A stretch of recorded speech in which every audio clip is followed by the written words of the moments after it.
तो finally guys एक नया अपडेट मैं यहाँ पर देने जा रहा हूँ एसपीओज और होम गार्ड्स के रिगार्डिंग और साथ साथ डेली वेजर जो जितने भी जम्मू एंड कश्मीर के हैं उनके रिगार्डिंग यहाँ पर एक नया अपडेट के रिगार्डिंग यहाँ पर अपडेट देने जा रहा हूँ। तो रिक्वेस्ट ये ही कि चैनल पे नए आए तो चैनल को ज़रूर से सब्सक्राइब कर देना और साथ ही साथ इस वीडियो को ज़्यादा से ज़्यादा अपने दोस्तों तक शेयर कीजिएगा, लाइक कीजिएगा। यहाँ पर मैं ये एक नया अपडेट जो है एसपीओज और होम गार्ड्स के रिगार्डिंग देने जा रहा हूँ, उनकी सैलरी के रिगार्डिंग देने जा रहा हूँ। तो यहाँ पर मैं यही उम्मीद करूँगा कि आप भी मतलब मेरे लिए कुछ ना कुछ करेंगे। जिस तरह से मैं आपके लिए कंटिन्यूस नए नए अपडेट्स देता रहता हूँ, उसी तरह आप भी मुझे कंटिन्यूसली मतलब फॉलो करते रहोगे, वीडियोस को ज़्यादा से ज़्यादा शेयर और लाइक करोगे और 10 के सब्सक्राइबर्स को कंप्लीट करवाने में मेरी हेल्प करोगे। तो मैं कंटिन्यूसली आपके लिए संघर्ष कर रहा हूँ, आपके लिए लड़ रहा हूँ सोशल मीडिया के माध्यम से। तो आप भी मेरी हेल्प कीजिएगा बाय सिंपल आपने क्या करना है, सब्सक्राइब बटन को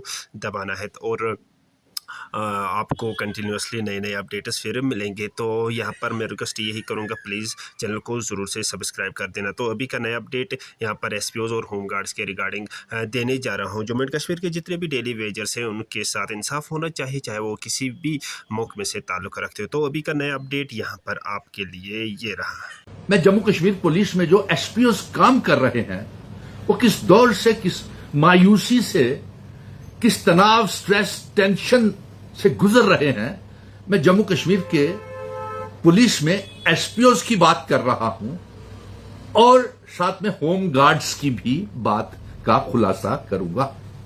क्या लेफ्टिनेंट गवर्नर मनोज सिन्हा साहब आपने पिछले 7 सालों से, और गृह मंत्री अमित शाह साहब, आप तो 2014 के बाद आप ही होम मिनिस्टर रहे हैं, कभी आपने ये बात जानने की कोशिश की है कि हमारे जम्मू कश्मीर के पुलिस के एसपीओज और होम गार्ड्स किस मुश्किल दौर से गुजर रहे हैं? इतनी मामूली सी तनख्वाह के ऊपर अपनी जान की बाजी लगा करके बहादुरी के साथ हमारे जम्मू कश्मीर की आवाम की हिफाजत कर रहे हैं, मिलिटेंट्स का मुकाबला कर रहे हैं, इनकाउंटर्स में हिस्सा ले रहे हैं, जिंदा मिलिटेंट्स पकड़ रहे हैं। उसके बावजूद उनको क्या दे रहे हैं आप? कभी ये सोचा है कि इतनी मामूली सी तनख्वाह के बीच मेरा एसपीओ जम्मू कश्मीर का, जो सुबह शाम दुहाई देता है, कभी एक के पीछे कभी दूसरे को कहता है कि हमारी बात कीजिए, ऐसी क्या नौबत आ गई, ऐसी क्या जरूरत पड़ गई है? लेफ्टिनेंट गवर्नर मनोज सिन्हा साहब, मैं आपसे जानना चाहता हूं कि ऐसी एसपीओ की क्या दशा आपने कर दी है? कभी जानने का प्रयास किया है आपने? आज जम्मू कश्मीर का वो एसपीओ जिसने बहादुरी के साथ जम्मू कश्मीर में हालात को ठीक किया, अपनी जानों पे खेले, आज वो इतना दरबदर हो गया है कि अपने खुद को ठगा हुआ महसूस कर रहा है क्योंकि 8, 10, 12 हजार की तनख्वाह में आप कई सालों से एसपीओ को इस्तेमाल कर रहे हैं। नंबर 1। नंबर 2, उनकी तनख्वाहें नहीं बढ़ा रहे। नंबर 3, उनके लिए कोई जॉब पॉलिसी नहीं। नंबर 4, एसपीओ ही रिटायर हो रहे हैं और उनका ये कहना है कि वो आज कर्जदार हो गया है। एसपीओ वो अपने बच्चों को पढ़ाने के लिए, पहले तालीम देने के लिए पूरी इतना पैसा नहीं है, बूढ़े माँ बाप का इलाज कराने के लिए उसके पास पैसा नहीं है, खुद का इलाज कराने के लिए उसके पास पैसा नहीं है।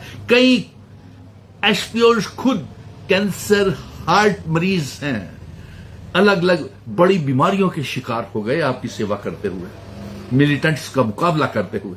और आज एसपीओ ये कह रहे हैं कि हम अपने बच्चों को किस तरीके से शादी करें। नंबर 1, कैसे बेटियों की शादियां करें, कैसे बच्चों की शादियां करवाएं, कैसे कई एसपीओ और कई एसपीओ लड़कियां और लड़के ये कह रहे हैं कि हमें कोई लड़का या लड़की देने के लिए तैयार नहीं है, शादियां नहीं बन रही, घर टूट रहे हैं। उनका ये कहना है कि इनकी तनख्वाहें बहुत कम हैं, इसलिए वो हो नहीं रही, शादियां बन नहीं रही।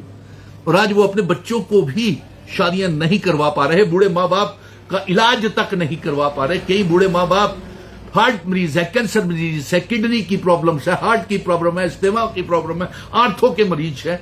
ना वो खुद का इलाज करवा पा रहे हैं, ना दवा दारू अपने माँ बाप की करवा पा रहे हैं, ना बच्चों का इलाज करवा पा रहे हैं, ना बच्चों की तालीम दे पा रहे हैं, ना बच्चों को पढ़ा पा रहे हैं, ना बच्चों की शादियां भी नहीं करवा पा रहे। वो मामूली सा एसपीओ जिसको आपने इतना लाचार कर दिया, मेरी ये मांग है तमाम एसपीओ अपनी अपनी जो मांगे हैं कमेंट बॉक्स में जरूर कमेंट करें और इसको शेयर करें, ताकि लेफ्टिनेंट गवर्नर मनोज सिन्हा साहब और होम मिनिस्टर अमित शाह साहब तक आपकी बात जो है ये खुद पहुंचे।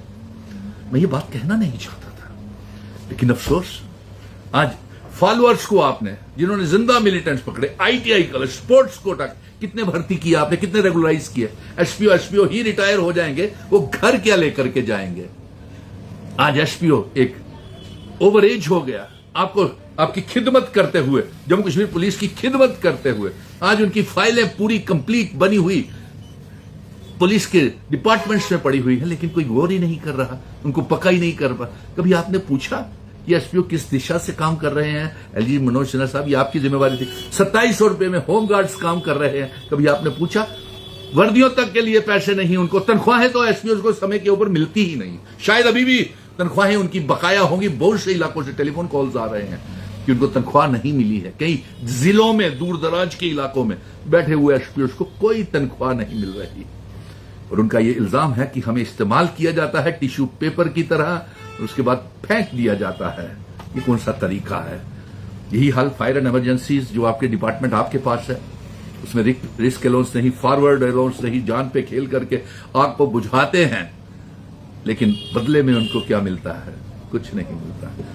जम्मू कश्मीर की पुलिस को भी रिस्क अलाउंस और भी बहुत से अलाउंसेस चाहिए, लेकिन समझ में नहीं आता कि होम डिपार्टमेंट एलजी साहब के पास होने के बावजूद भी इंसाफ क्यों नहीं मिल रहा।